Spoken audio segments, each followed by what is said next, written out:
So let me ask you this. So you started in the beginning you mentioned that infamous phrase that we hear so often from Christians, the law of the land. And you said that, part of your concern with the legalization of marijuana is that Christians take their cues from the state, unfortunately, rather than the scripture. And so the law of the land, I hear that, that phrase used so often, and I know that you have also, especially in 2020 and 2021 now, with everything that's happened with coronavirus and draconian lockdowns from the state. Where in Scripture could you help us? Where in Scripture is that Romans 13? Where do we get this phrase, the law of the land, and how is that? Because people would say, I'm obeying God's law, aka the Scripture, by submitting to the law of the land. Why is that wrong-headed? Okay, so it's wrong-headed for a number of reasons, and we need a lesson in basic civics first. So Romans 13 was written to the church at Rome that was the capital city of a pagan empire that had no believing laws, no believing traditions, no believing institutions at all. Okay? So it was a Christian church starting from scratch. That means that when Paul arrived in Rome, he didn't start circulating clipboards and petitions to get the gladiatorial games banned. Right. He had bigger fish to fry. What Paul wanted to do was plant churches. Now, the planting of these churches all over the Roman Empire is what resulted in the gladiatorial games being banned 3 centuries later, but it was going to take some time. Okay? So Paul was in a very different situation than we are in, all right? Because the existing authority, when he wrote Romans 13, and someone said, what are these existing authorities that you're talking about? He would say the emperor, the Senate, here are the laws, this is what I'm dealing with, and these laws are all fundamentally pagan, they're built on wrong assumptions, but these are the people you should pay attention to right now, okay?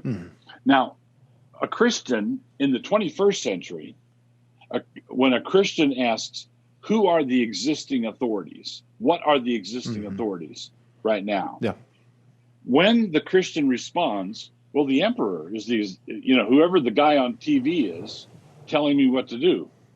Fauci's the existing authority. Or, I saw a great meme where it says, I believe the science, and the retort is, no, you believe the television. Right? So there's this talking head on television telling you that this is the law. The governor comes on and says everybody has to stay in their basement, or you all have to stand 6 feet apart, or you can't go out without wearing a mask. Okay.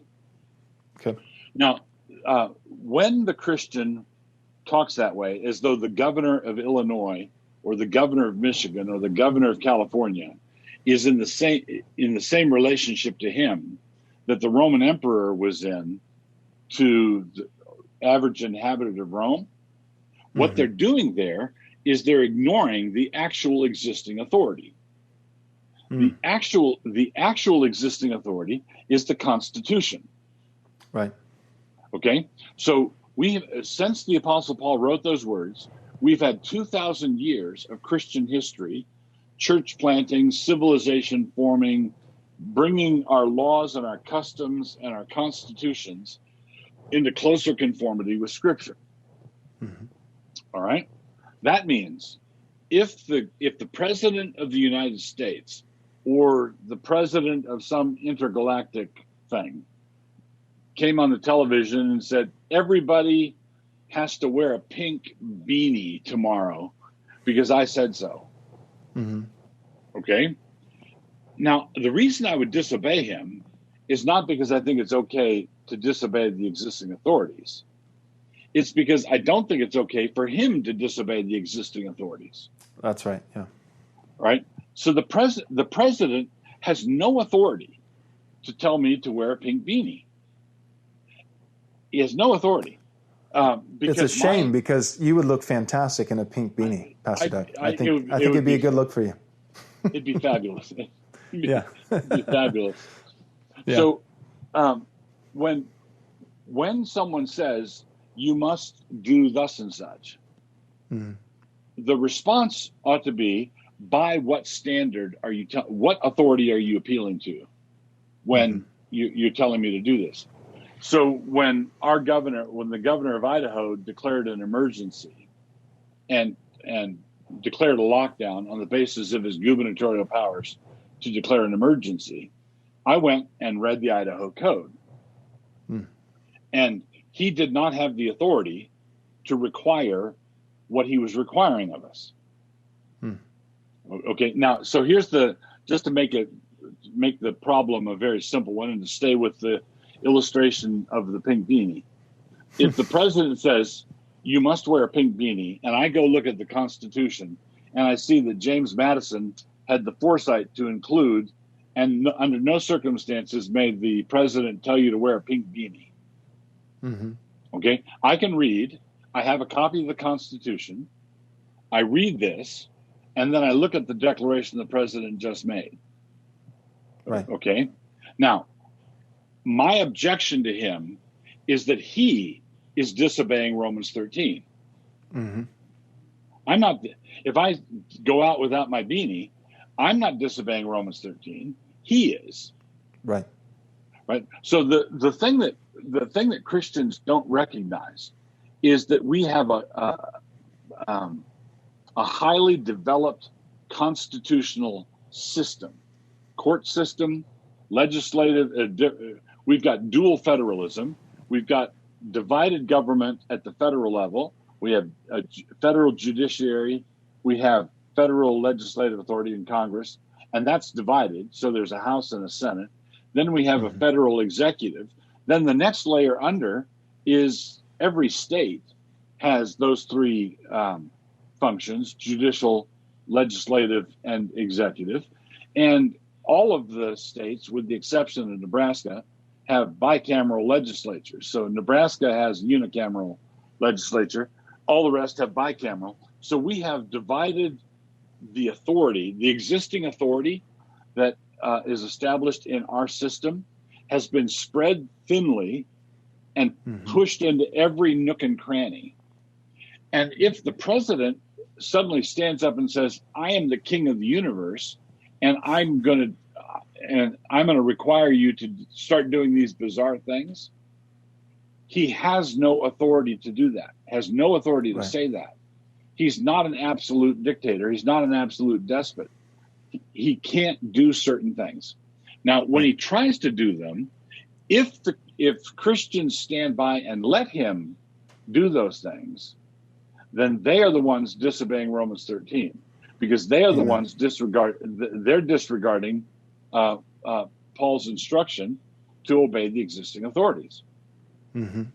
I completely agree. Put another way, you could say that, when Paul's writing in his letter to the Romans, it's one big difference is, we're not subjects of a monarchy, but rather citizens of a democratic republic, at least for the time being. And so that's a massive difference. And so you're saying all these human officials, because the highest civil magistrate in our land is not a human official by design, but rather a document.